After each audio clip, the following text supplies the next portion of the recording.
About a year ago, in the Baghdad neighborhood of Ghazaliya, it was too dangerous for this man to work outside on the street. The neighborhood was a battleground for Shiite and Sunni militias.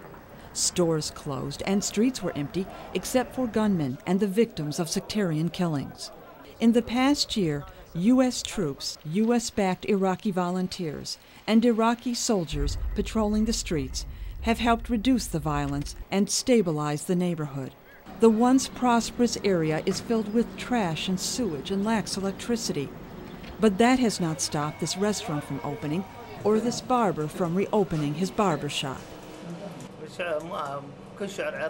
He says the militias used to attack people, but now everything is good. He wishes business was better, but says people do not have much money. Muthana Aydin Kabul owns a tiny shop that serves tea in the Kark area of Baghdad.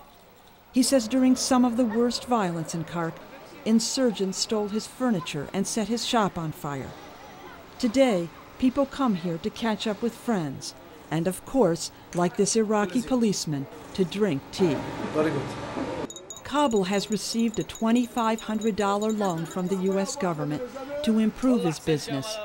Since 2003, the U.S. has given about $18 million in loans to small Iraqi businesses.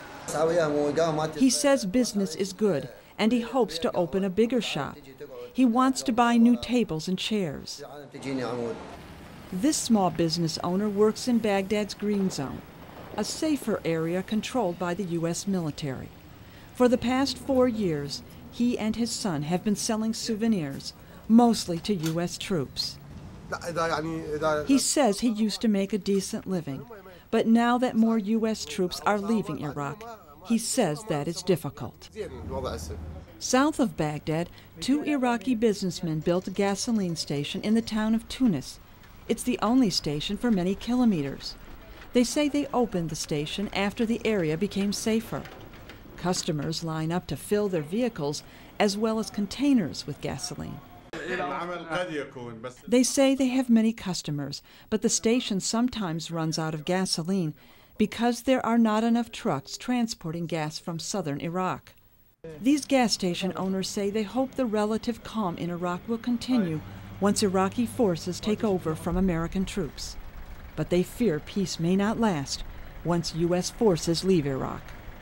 Deborah, VOA News, Baghdad.